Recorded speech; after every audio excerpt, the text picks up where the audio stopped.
அனைவருக்கும் வணக்கம். 12ஆம் வகுப்பு வணிகவியல். இந்த வீடியோவில் நாம் அத்தியாயம் 19 முதல் அத்தியாயம் 24 வரை 30 கேள்விகள் பார்க்க இருக்கிறோம். கேள்வியை கேட்கும் போது அதன் அர்த்தம் புரிந்து கேட்கவும். அலகு 7 வாணிபச் சூழல். அத்தியாயம் 19 சுற்றுச்சூழல் காரணிகள். கேள்வி 1. V U C A days. A. மதிப்பு நிச்சயமின்மை, சிக்கலானது, தெளிவில்லாதது. பி. மதிப்பு தவிர்க்க இயலாதது, நிரும மற்றும் அதிகாரம். சி. மாற்றம் கட்டுப்பாட்டிற்கு அப்பாற்பட்டது, நிருமம் ஏலம். டி. மேற்கூறிய அனைத்தும்.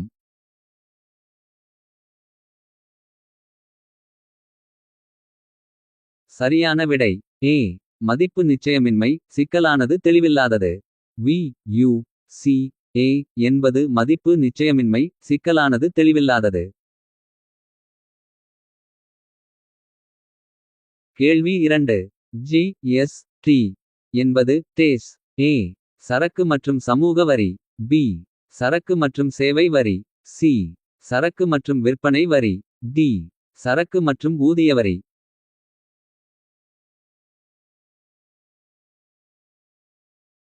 சரியான விடை பி. சரக்கு மற்றும் சேவை வரி. ஜி எஸ் டி என்பது சரக்கு மற்றும் சேவை வரி. கேள்வி 3. ஒரு நிறுவனத்திற்குள் உள்ள காரணிகள் டேஸ் சூழல் ஆகும். ஏ. அக சிந்தனையாளர். பி. புறநோக்கியான். சி. சக மனிதர்கள். டி. மேற்கூறிய அனைத்தும்.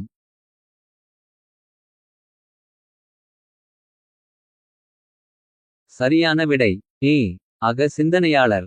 ஒரு நிறுவனத்திற்குள் உள்ள காரணிகள் அக சிந்தனையாளர் சூழல் ஆகும். கேள்வி 4. வணிகத்தின் பரந்த சூழல் ஒரு டேஸ் காரணியாகும். ஏ. கட்டுப்படுத்த முடியாது. பி. கட்டுப்பாட்டிற்கு உட்பட்டது. சி. சமாளிக்க கூடியது. டி. சமாளிக்க முடியாதது.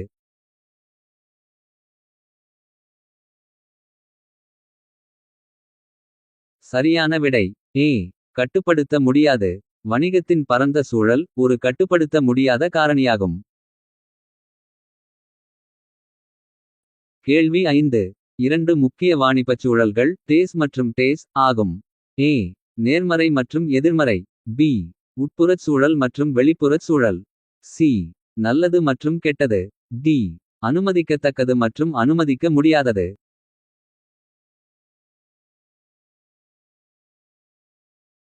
சரியான விடை பி. உட்புறச் சூழல் மற்றும் வெளிப்புறச் சூழல். இரண்டு முக்கிய வாணிபச் சூழல்கள் உட்புறச் சூழல் மற்றும் வெளிப்புறச் சூழல் ஆகும். அத்தியாயம் 20. தாராளமயமாக்கல், தனியார் மயமாக்கல், உலகமயமாக்கல். கேள்வி 6. டேஸ் புதிய தொழில்துறை கொள்கையின் விளைவாகும், இதனால் உரிமம் முறை அகற்றப்பட்டது. ஏ. உலகமயமாக்கல். பி. தனியார்மயமாக்கல். சி. தாராளமயமாக்கல். டி. இவற்றில் எதுவுமே இல்லை.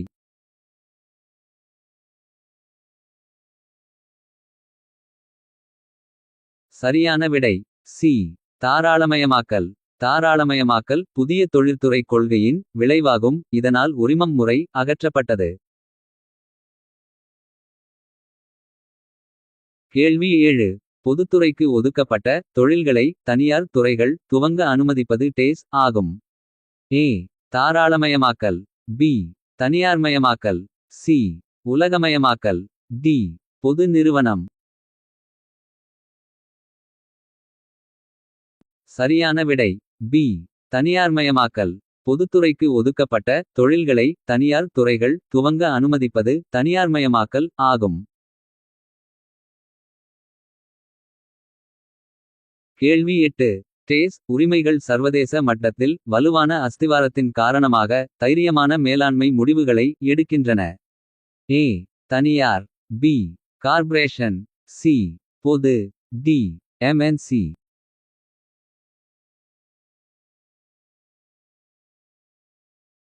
சரியான விடை ஏ. தனியார். தனியார் உரிமைகள் சர்வதேச மட்டத்தில் வலுவான அஸ்திவாரத்தின் காரணமாக தைரியமான மேலாண்மை முடிவுகளை எடுக்கின்றன.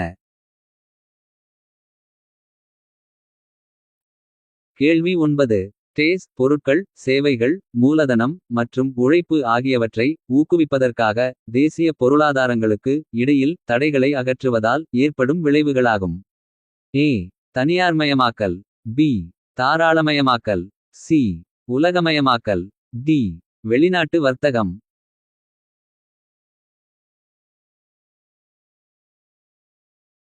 சரியான விடை சி. உலகமயமாக்கல். உலகமயமாக்கல் பொருட்கள் சேவைகள் மூலதனம் மற்றும் உழைப்பு ஆகியவற்றை ஊக்குவிப்பதற்காக தேசிய பொருளாதாரங்களுக்கு இடையில் தடைகளை அகற்றுவதால் ஏற்படும் விளைவுகளாகும். கேள்வி 10. புதிய பொருளாதார கொள்கை டேஸ் ஆண்டு அறிமுகப்படுத்தப்பட்டது. ஏ. 1980.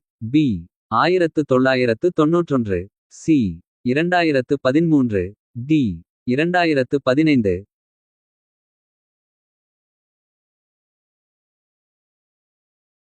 சரியான விடை பி. 1991. புதிய பொருளாதார கொள்கை 1991 ஆண்டு அறிமுகப்படுத்தப்பட்டது. அலகு 8. சரக்கு விற்பனை சட்டம் 1930 மற்றும் மாற்றுமுறை ஆவணச் சட்டம் 1881. அத்தியாயம் 21. சரக்கு விற்பனை சட்டம் 1930.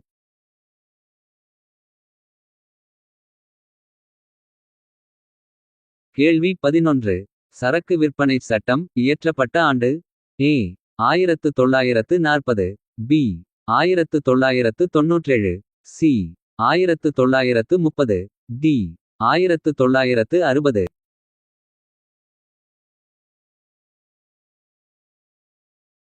சரியான விடை சி. 1930. சரக்கு விற்பனை சட்டம் இயற்றப்பட்ட ஆண்டு 1930. கேள்வி 12. சரக்கு விற்பனை ஒப்பந்தத்திற்கு எது முக்கிய உறுப்பாக இருக்கிறது. ஏ. இருதரப்பினர். பி. சொத்துரிமை மாற்றம். சி. விலை. டி. அனைத்தும்.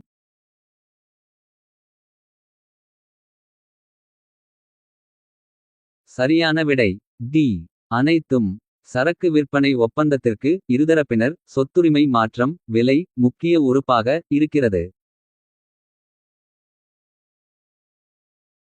கேள்வி 13. சரக்கு விற்பனை சட்டத்தில் எது சரக்கு என்ற பொருளில் உள்ளடங்காதது.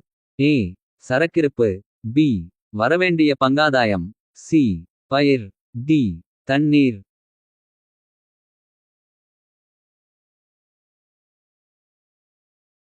சரியான விடை பி. வரவேண்டிய பங்காதாயம்.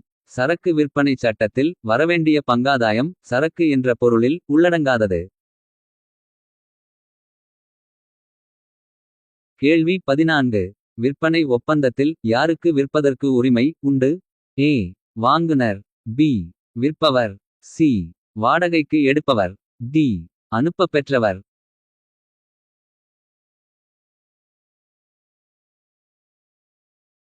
சரியான விடை பி. விற்பவர். விற்பனை ஒப்பந்தத்தில் விற்பவர் விற்பதற்கு உரிமை உண்டு. கேள்வி 15. பொருளின் மீதான உரிமை என்பது. ஏ. பொருளின் உடைமை. பி. பொருளை பாதுகாத்தல். சி. பொருளின் மீதான உரிமை பாத்தியம் வைத்திருப்பவர். டி. இவற்றில் ஏதுமில்லை.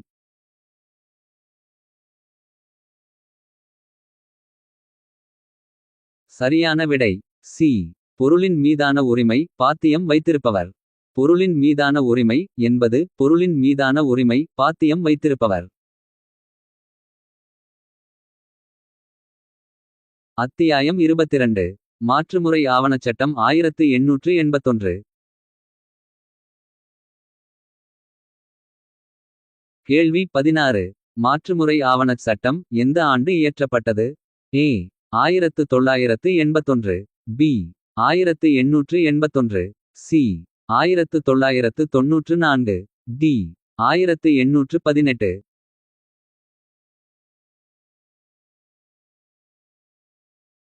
சரியான விடை பி. 1881.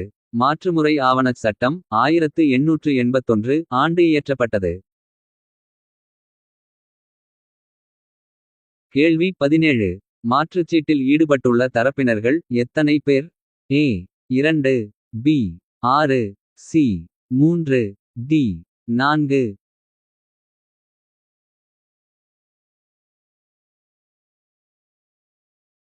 சரியான விடை சி 3. மாற்றுச்சீட்டில் ஈடுபட்டுள்ள தரப்பினர்கள் 3 பேர். கேள்வி 18. மாற்றுமுறை ஆவணச் சட்டம் 1881 பிரிவு 6 எதைப் பற்றி இயம்புகிறது? ஏ கடனுறுதிச் சீட்டு, பி மாற்றுச் சீட்டு, சி காசோலை, டி மேற்கூறிய எதுவுமில்லை.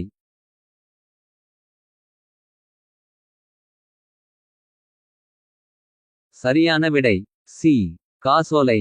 மாற்றுமுறை ஆவணச் சட்டம் 1881 பிரிவு 6 காசோலை பற்றி இயம்புகிறது. கேள்வி 19. எது கொணர்பவர் பத்திரமாக இருக்க முடியாது? ஏ காசோலை, பி கடனுறுதிச் சீட்டு, சி மேற்கூறிய ஏதும் அல்ல, டி மாற்றுச் சீட்டு.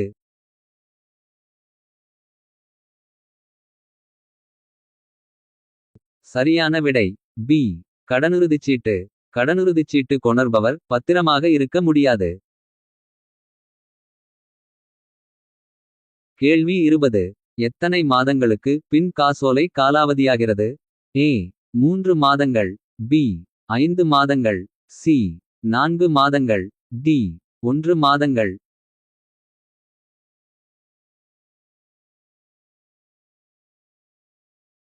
சரியான விடை ஏ 3 மாதங்கள்.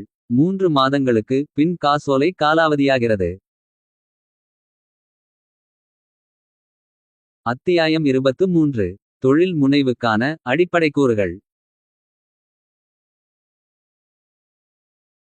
கேள்வி 21. கீழ் குறிப்பிடப்பட்டவைகளில் எது உற்பத்தி காரணி? ஏ நிலம், பி உழைப்பு, சி தொழில்முனை, டி மேற்கூறிய அனைத்தும்.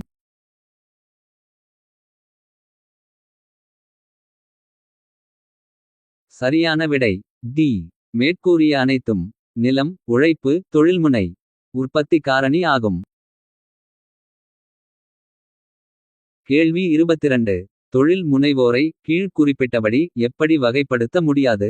ஏ இடர்தாங்கி, பி புதுமை படைப்பவர், சி ஊழியர், டி அமைப்பாளர்.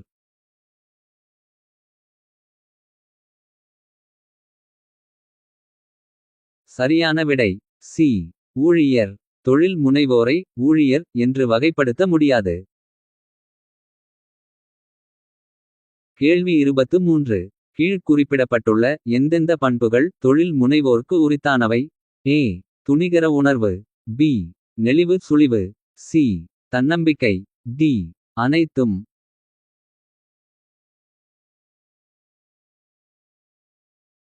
சரியான விடை டி அனைத்தும். துணிகர உணர்வு, நெளிவு சுழிவு, தன்னம்பிக்கை தொழில் முனைவோர்க்கு உரித்தானவை.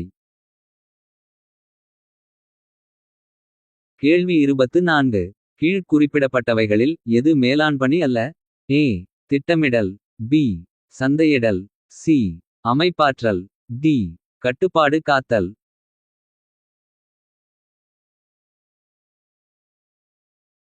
சரியான விடை பி சந்தையிடல். சந்தையிடல் என்பது மேலாண்பணி அல்ல. கேள்வி 25. கீழ் குறிப்பிடப்பட்டுள்ள பணிகளில் எது வணிகப் பணியை சார்ந்தது? ஏ கணக்கியல் பணி, பி ஒருங்கிணைப்பு, சி வாய்ப்பை கண்டறிதல், டி திட்டமிடல்.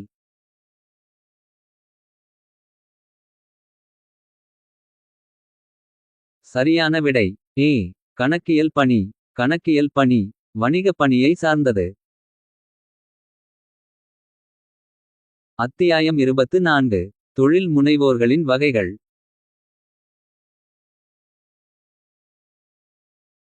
கேள்வி 26. கீழ் குறிப்பிட்ட எந்த செயல் வியாபார தொழில்முனைவோரைச் சார்ந்தது? ஏ உற்பத்தி, பி சந்தையிடுகை, சி செயல்பாடு, டி மேற்கூறிய அனைத்தும்.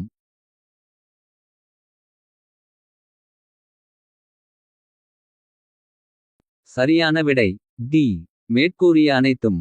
உற்பத்தி சந்தையிடுகை செயல்பாடு வியாபார தொழில்முனைவோரைச் சார்ந்தது. கேள்வி 27. வணிக தொழில் முனைவோரைச் சாராத பணியை கண்டறி. ஏ விற்பனை. பி கழிவு. சி வாங்கல். டி தயாரிப்பு.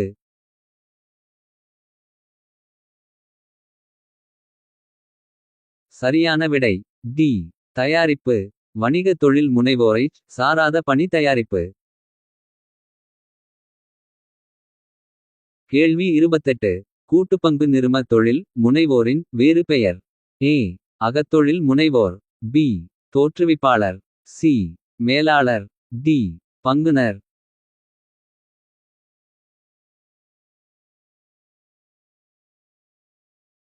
சரியான விடை பி தோற்றுவிப்பாளர்.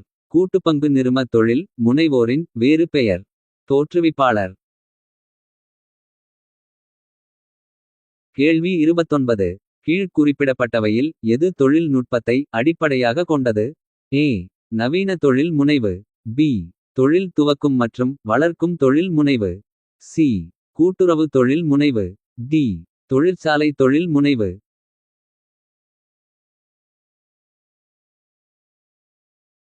சரியான விடை பி தொழில் துவக்கும் மற்றும் வளர்க்கும் தொழில் முனைவு.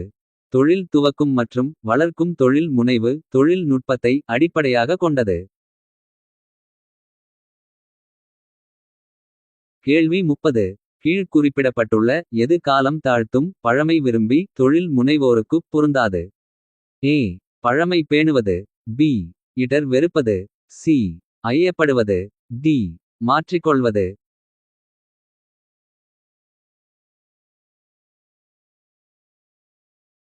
சரியான விடை டி மாற்றிக்கொள்வது.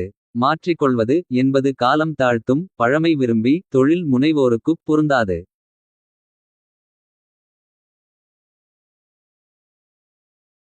நன்றி வணக்கம்.